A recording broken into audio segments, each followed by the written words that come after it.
What's up, everybody? This is Torian B, and this is Late Breakfast, and this is my partner.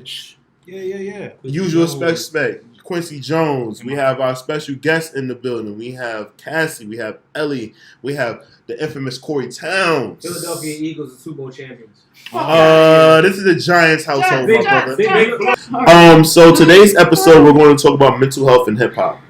There have been quite a few cases where artists have suffered from mental health issues, and even executives, people just in hip hop, even fucking listeners. So we just wanted to talk about it because it's a huge elephant in the room. It's something that's not talked about, and it's kind of taboo. Recently, there was an interview on the Breakfast Club where Charlamagne the God asked Lil Cohen how does he deal with artists that have mental, that suffer from depression or suffer from mental issues. And some people interpret it as Lil brushing it off. Some people interpret it as Lil saying, I don't give up on other people. So to each his own how you take it or whatever like that. I just feel that mental health is something that needs to be talked about and not addressed. Because I feel like especially in the people of color community, it's something that's oh, ain't nothing wrong with you. You just sad, cheer up. Or, you don't need to talk about this, or going to a therapist is something bad, or man up. It's like a toxic masculinity. And then sometimes it's just told you just need to shut up. So I just wanted to ask you guys, what did you think about that overall? I think it is addressed. I think that lately there's been a lot of super sad songs. Like XXXtentacion had 1 million sad songs. I could have guessed that he was depressed. But I think the thing is, do we actually do something about it? Do we actually care about it? We just listening and consume it, and we hear people saying sad shit. Future says crazy really shit all the time. And no one has said, yo, hold up, is he good? So I think that the artists are screaming for help, but I feel like we as a society are oh, that beat is dope. That shit is funny. Oh, I don't know what it is, but there's a disconnect between, because they are actually saying their feelings and stuff, but it's they're not connected to the services. So that's really the issue that I see. I don't think is that we don't talk about it. It's there. It's apparent. Joe Budden was one of the first people to talk about it. He fucking wrote 1 million songs about it. We have seen him progress over the years and kind of get out of his situation. And he's in and if you've been following Joe, then he's the happiest he's ever been right now. Exactly. So I don't think is that we're not talking about it, or that it's an elephant in the room. We've been talking about it. You go on Twitter, we talk about it.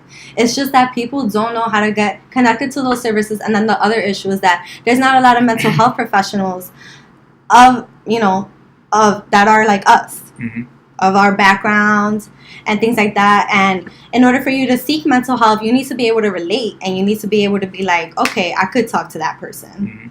So I really think that's what it is. I think there's just the bridge from those people being connected to services is not there. The conversation is there. The solution is just not there. I don't think we were always disconnected to mental health though. Like you said, it's always been around. But I feel like now more than ever, this generation is embracing the idea of mental health, taking self-care days. I see all of that on social media now. People just being yo, I called out today because that's not where my mind is at. I'm going to take myself to get a massage, whatever. Whatever is your care for the day. So we're seeing that more now than ever before. Before it was because we have fucked up artists for forever. You see DMX. Yeah. Even outside of hip hop, R&B, Ray Charles, Stevie Wonder. It's all been there. And I feel like now and I love that we have this as a topic, but now it's more important than ever, because now it actually not to say that it actually matters, but now it's actually paid attention to. It's under a microscope. Yeah. Now we're trying to figure it out. We're trying to see. Now, people are openly talking about therapy. People are talking about getting therapy. Charlamagne. Charlamagne has a book coming out about anxiety. It's called Shook Ones. My anxiety, whatever, playing tricks on me. So now it's actually a topic, which is great. And I think step 2 from that is to figure out how we can solve it. See, I also think, I think for me, I think it's a couple things. So I think that, number one, I think the idea of mental health, it was, but it also was not always apparent. Not necessarily just in hip hop, but in communities of African Americans and people of color, right? So like, I think that in today's day and age, we are actually learning to both diagnose and self-diagnose these issues that we've had for years and years and generations of things that were always passed. Like it was always passed along. It's just like, oh, you know, you just sad, or oh, we need to pray it away. Like we really didn't have the understanding. You know, we were very ignorant of just what the idea of what, you know, things like anxiety and depression and stuff like that are. I also think that mental health, when it comes to music or hip hop, is a very slippery slope, like you mentioned. Like, you know, just the idea of like a lot of these artists are pouring themselves into the music, and that's what's coming to us. Because us as people, when people go through their issues of mental health, like I've gone through my issues of mental health. Like I've gone through depression. I go through anxiety. Like I've gone through these things. And something that my roommate actually said the other day really kind of sticks with me now is that when you go through these bouts of depression and sadness and anxiety and stuff like that, you tend to try to keep yourself in a good space. You tend to reach out to things that make you happy, right? And for a lot of us, that is music. Like music provides us a sense of escapism where, you know, like we can listen to songs and we can kind of, you know, either deflect ourselves from what we're currently going through, or we can use those songs to make us happy. Where things get shifty is that it's kind of like who helps the helper, who prays for the prayer. Like, so like, you know, an artist I always hear, he didn't necessarily align with me in that way, but was Kid Cudi. I have a lot of my friends that I talk to out of them, and they're like, yo, like Man in the Moon 2 specifically, like did a lot for a lot of my friends dealing with, when they were dealing with depression. But it's kind of like, you know, we also look at it from the perspective of, oh yeah, like depressed Cudi made the best music for me. That's true. You know, because that's the way that they got out of that depression. So see, but to add to that, and I'm sorry, you could get right back to your point, but to add to that, I think it wasn't a topic back then. It was just like, yo, I feel this way, I feel dark inside, or I have like these clouded thoughts, and I like listening to this because it makes me feel better. It wasn't categorized as I'm depressed and Cudi is depressed, and we link that way. Because a lot now, yeah, like it's like depression is more of a topic, and so since it's more of a topic now, there's even more of an appreciation of Cudi than there was before. I think a big part of that is just us. We have a large understanding now. Like if we think like, you know, for me being a transplant, you know what I'm saying, like. You know, I have a lot of friends who are from Philly who are up here, and whenever we talk to our friends back home, like they tend to look at us as like being like outliers or something. There's something special about us that allowed for us to maneuver however we maneuver life to make it to move outside of Philadelphia. You know what I'm saying? A lot of people, especially like we're talking about us right here, who have a growing sense of emotional intelligence of understanding what, you know, understanding your own mental health is. People that like people back home may not know that. Like wherever, like I don't know where you're from, but like Detroit, you from Detroit, so people from your block may not necessarily have that emotional intelligence to understand what depression is or what anxiety is. Like I found out what social anxiety was for me because I saw somebody tweet a scenario that I feel social anxiety. Now I'm just like, oh shit, like I just don't be sweating because I be fucking hot or I'm a big nigga. Like I'm sweating because I'm fucking going through a fucking anxiety. Like, and that was literally a realization of that. So it's kind of like, I think through, you know, just us under us. And I think this is one of the instances where social media, you know, as much as we rag on social media now, I think this is one of the instances where social media has allowed people from all over to express their feelings, you know, without a lot of, or mixed reviews of judgment. You know, it's kind of allowed for people to kind of express themselves and say that they go through these things and stuff like that. And it's allowed people kind of to rally around them and say, you know, I too have gone through stuff like that. Word to Rachel Dolezal.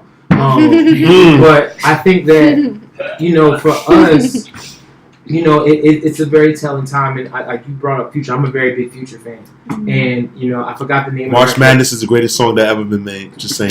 Yo, March Madness. I'm playing March Madness at my wedding. I'm going to add to what you're saying, coming from a Caribbean culture and a... Where are you from? My parents are from Puerto Rico. Okay. But growing up, that I have family who are Dominican. I date a woman who grew up in Jamaica but is Haitian.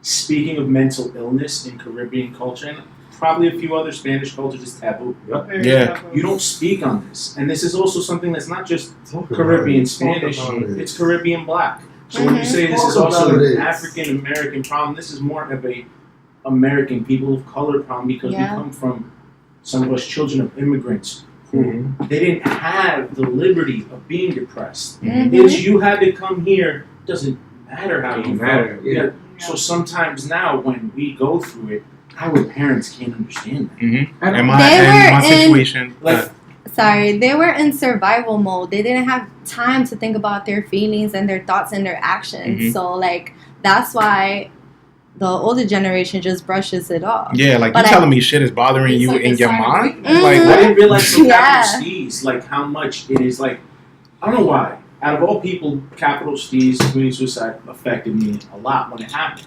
Because I guess also a dark time at the time, and I felt finally like, oh, somebody else was actually going through it. And it's also the whole like, who do you talk to at these times? You go to social media and you want to express yourself, and you get treated as, you know, yo, chill with your emotions. Emo kid. You know, like you get made fun of on Twitter. You made fun of on Facebook. It's okay, but you gotta understand, people need this outlet that we've never talked about or created for people in hip hop. Hip hop has always been a very masculine, full contact sport. We're the first generation openly acknowledging this. We're the first generation openly acknowledging gender inequality. You know, like for example, generation honoring like. Do you think there's any flaws to it? Do you think being so open and being so honest and talking about depression, do you think it impacts the young people to listen to music and be like, oh my god, like killing myself might be an option? Like that. But it's funny because sometimes we do underestimate the power of music because I remember being in like 7th, 8th grade, for instance, and Eminem was like in and out of court, right? Yeah. Eminem was in and out of court because it was saying, because kids that were listening to Eminem around that time were blaming everything that they was doing on Eminem. Yeah, or Marilyn Manson. And they blame it on Marilyn. But that was like a thing.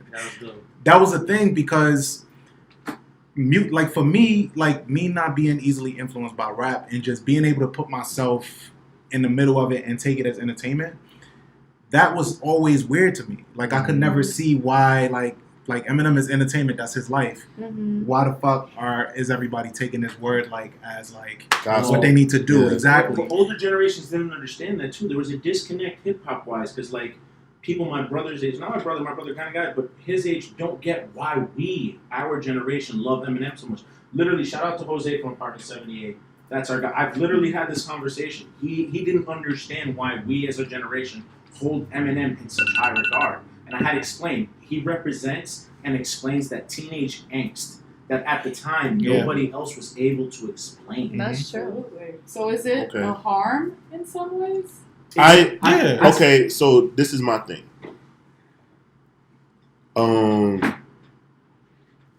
I been recently like introduced to a lot of people that deal with depression, right? I have people that are like super close to me, and I never realized that depression was such like a big deal. I always thought like depression was like a thing that white people dealt with, but now it's becoming more prominent where it's something that depression is no culture, like it's there's no color. Depression sees no color. So I just learned that like it's universal, right?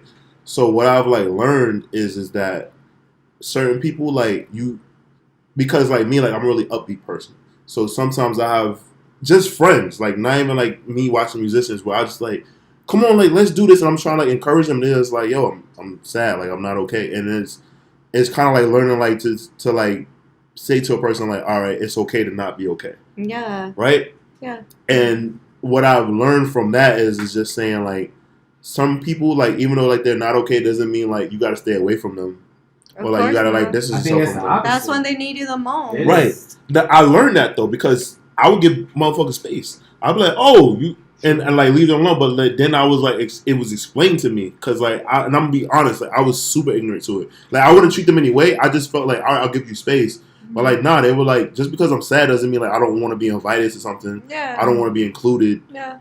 I was like taught like you know, like how just because I'm not okay doesn't mean I don't want to be included in things. It just means like I'm not okay and maybe I need something to bring me along. I think so I learned that. I think that we as a whole need to psychoeducate ourselves and find out symptoms and how to help your friends that have depression and things like that. And I'm speaking about this from a therapist perspective.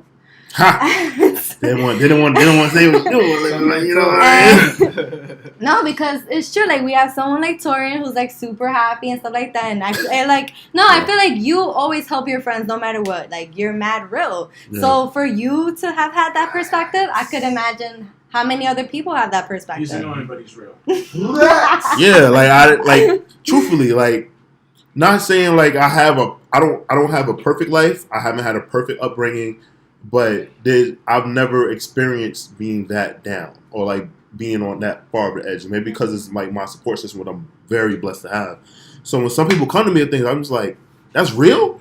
Yeah. Like seriously, like I'm like, "That's real." Like that, like I thought that was only like white people on like fucking NBC and shit. And then when I'm learning that, I have to be sensitive to that, and I have to like not be so aggressive because I'm an aggressive person. I'm just like, yo, you need to do this, that, and the third. And then I have to understand, like, okay, these people that I like love and care about are struggling with these things, and I have to figure out how to bring them along or how to like make them feel better about it. Mm-hmm. And just to not veer off, but like with artists or whatever like that, like when we're hearing these artists, I think that they don't have someone in their life that's doing that because it's like they're making all the money. They're the boss, right? So everybody that's around them and just tell them like, oh, you're great. Mm-hmm. We'll do whatever you want to do. Everything is okay. And they just deal with their mood swings and no one's telling them like, yo, you're not okay. This is not okay. Mm-hmm. Let me help you. And they don't get to have a day off. It's right because they always have to work. Right. It's tricky too because in a way the music is their therapy. So like when they are saying all of this shit and like, you know, because when I listen to it, I think about shit like that. Like, yo, this is really down. But I wonder how he feels now. Like, he said it. Mm-hmm. You feel me? So, like, everybody has these dark times. But when they have the outlet to actually, you know, go out there. I mean, look at Jay-Z and Beyonce. They just went through mad shit, right? Jay-Z did 444. That's like his therapy. Lemonade was her therapy. You know what? I'm pretty sure. The Carter's album is therapy. And now his first song on his album was I Want to Kill Myself. Yeah. That's and super, that's like very different. You know, we're not used to hearing an artist. Scary. Our most favorite, like, well, it was actually, I thought about killing you. Yeah, like, I don't want to kill myself. I want to kill you. And like, he's just, honestly, those are real thoughts people have, and he's just putting it out there. I just think that mental health needs to be talked about overall, and not even like to go back, but like think about like Kurt Cobain. Like he dealt with like mental health issues back in the 90s, right? And everyone people, just watched. I don't know one person that Amy Winehouse. I don't know one person that doesn't like Kurt Cobain or Amy Winehouse. Yeah. Like that doesn't like their music, anything that they do, any unreleased tracks that they get their hands on, and people couldn't help them. So what I'm just saying is that I think that we need to pay more attention to that, and I think that record executives need to pay more attention to that with their own artists. Magic. So, to wrap things up, we all care about mental health. We think that mental health is very prominent in the people of color community, and the hip hop community, and in just overall in the world. We think that is something that needs to be discussed. It's something that needs to be addressed, and we think that everyone needs to talk about it. I just think that this is an important topic, and I wanted to talk to it, and it's become near and dear to my heart because it's something that, like I said, that I wasn't aware of, and I'm aware of it now. And since I'm such an in tune person, and all of my friends are, because you all are my friends, I wanted to talk about it, and I wanted to bring it to the attention. And we kind of got to wrap up because we're running out of footage. Thank you for that. I want to thank everybody for coming. It was heavy, but it was necessary. That was very necessary. It was a good conversation. Anyone that is suffering from depression or mental health issues that's watching this right now, we just want to let you know that you can reach out to any one of us, and we will talk to you. Our acts will be on the beginning of this, so you can DM us. You are loved. You are worthy. You do matter. You are important in this world, and things will get better. Life sometimes sucks. You'll be okay. You'll be okay, It's and okay you can talk to not somebody. Okay. Amen to that. And I'm Torian B. With a cigar in your hand. And hey, you'll be okay, baby. Take care of yourselves and each other. Take care of yourselves and each other. Wait, this is us signing Jerry off. Springer. Late breakfast. Everybody have a good night, good day, good morning, whatever it is. We're out.